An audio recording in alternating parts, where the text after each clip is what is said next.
கலவர வழக்கில் 161 பேர் விடுதலை செய்யப்பட்டிருக்கிறார்கள். அண்மை செய்தியாக நாம் பார்த்து கொண்டிருக்கிறோம். விவரங்களோடு செய்தியாளர் செங்குட்டவன் இணைந்திருக்கிறார். செங்குட்டவன், வணக்கம். இந்த ஆம்பூர் கலவர வழக்கினுடைய பின்னணி, மேலும் தற்பொழுது விடுதலை செய்யப்பட்டதன் உத்தரவு தொடர்பான முழு விவரங்கள் என்ன? திருப்பத்தூர் மாவட்டத்தில் கடந்த 2015ஆம் ஆண்டு தமிழகத்தையே உலுக்கிய ஆம்பூர் கலவரம் குறித்து திருப்பத்தூர் நீதிமன்றத்தில் தற்போது தீர்ப்பானது வெளியாகி கொண்டிருக்கிறது. இந்த நிலையில இந்த கேஸினுடைய முழு விவரம் என்னவென்றால், வேலூர் மாவட்டம் குச்சிப்பாளையம் பகுதியை சேர்ந்த ஒரு நபரின் மனைவி அங்க பள்ளிகொண்டா பகுதியில் உள்ள ஒரு தோல் பதனிடும் தொழிற்சாலையில பணிபுரிந்து வராங்க. அவர்கள் ஜூன் மாதம், அதாவது மே மாதம் 24ஆம் தேதி மாயமான நிலையில இது தொடர்பாக அவருடைய கணவர் பள்ளிகொண்டா காவல் நிலையத்தில் புகார் கொடுக்கிறாரு. புகாரின் பேரில 2015ஆம் ஆண்டு ஜூன் மாதம் 15ஆம் தேதி திருப்பத்தூர் மாவட்டம் ஆம்பூர் பகுதியை சேர்ந்த ஷமீல் அகமது என்பவர் பள்ளிகொண்டா காவல் ஆய்வாளராக இருந்த மார்டின் பிரேம்ராஜ் என்பவர் விசாரணைக்காக அந்த காவல் நிலையத்துக்கு அழைத்து போறாரு. அழைத்து சென்று விசாரணை செய்யும் பொழுது அவருக்கு உடல்நிலை பாதிப்பு ஏற்பட்டு அவர் உடனடியாக வேலூர் அடுக்கம்பாறை அரசு மருத்துவமனைக்கு சிகிச்சைக்காக அனுமதிக்கிறாங்க. மேலும் மேல் சிகிச்சைக்காக சென்னை ராஜீவ்காந்தி அரசு மருத்துவமனையில் அனுமதிக்கிறாங்க. அங்கு சிகிச்சை பலனின்றி ஷமீல் அகமது 2015ஆம் ஆண்டு ஜூன் 26ஆம் தேதி உயிரிழக்கிறாரு. இந்த சம்பவம் ஆம்பூர் பகுதியில் பெரும் கொந்தளிப்பு ஏற்படுத்தி இருக்குது. இந்த நிலையில ஆம்பூர் நகர காவல் போலீஸ் நிலையத்தை ஷமீல் அகமதின் உறவினர்கள் சுமார் 500க்கும் மேற்பட்டு முற்றுகையிடுறாங்க.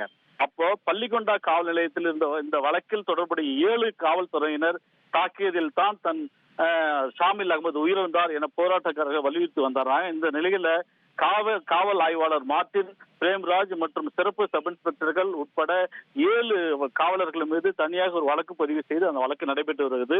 இந்த நிலையில ஆம்பூரில் 2015ஆம் ஆண்டு ஜூன் 24ஆம் தேதி இரவு ஆம்பூர் டு சென்னையின் தேசிய நெடுஞ்சாலையில சுமார் 500க்கும் மேற்பட்டோர் திரண்டு ஷமீல் அகமது மரணத்திற்கு காரணமான போலீசாரை கைது செய்து பணியிடம் நீக்க செய்ய வேண்டும் என்று வலியுறுத்தி பெரும் போராட்டத்தில் ஈடுபடுறாங்க. சென்னை பெங்களூர் தேசிய நெடுஞ்சாலையில பஸ்கள், லாரிகள், கார் உள்ளிட்ட வாகனங்கள் மீது போராட்டத்தில் ஈடுபட்டவர்கள் கல்வீசி தாக்கினார்கள். இதில் பஸ்ஸில் பயணம் செய்த பொதுமக்கள் பலர் காயமடைந்தார்கள். மேலும் லாரிகள் தடுத்து நிறுத்தப்பட்டு டிரைவர்கள் தாக்கப்பட்டார்கள்.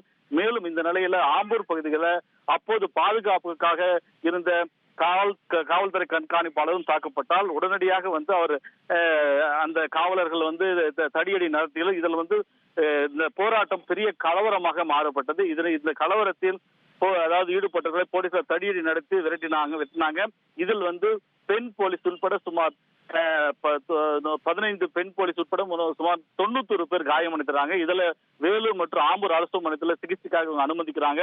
மேலூர் ஆம்பூர் கலவரத்தில் 30க்கும் மேற்பட்ட அரசு மற்றும் தனியார் பஸ்கள், லாரிகள், 7 போலீஸ் வாகனங்கள் அடித்து நொறுக்கப்படுகிறது. மேலும் 4 மோட்டார் சைக்கிள் தீயிட்டு கொளுத்தப்பட்டன. அதாவது 7 மணிக்கு தொடங்கிய இந்த போராட்டம் நள்ளிரவு 1 மணி வரையில இந்த போராட்டமானது நீடித்த நிலையில இது சம்பந்தமாக 191 பேர் மீது வழக்கு பதிவு செய்து 12 பிரிவுகளின் கீழ் வழக்கு பதிவு செய்யப்பட்டு 100க்கும் மேற்பட்டோரை கைது செய்து பல்வேறு இடங்கள்ல அவங்க இருக்கிறாங்க. இந்த வழக்கு திருப்பத்தூர் மாவட்ட அமர்வு நீதிமன்றத்துல கடந்த 10 ஆண்டுகளாக விசாரணை மேற்கொண்டாங்க.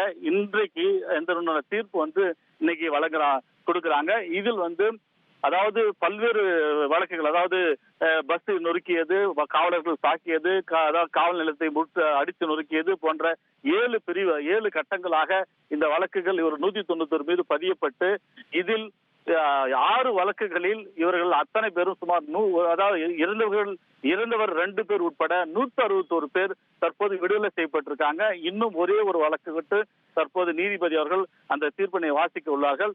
தற்சமயம் 191 நபரில் இறந்தவர் உட்பட 161 நபர்கள் விடுதலை செய்யப்பட்டது.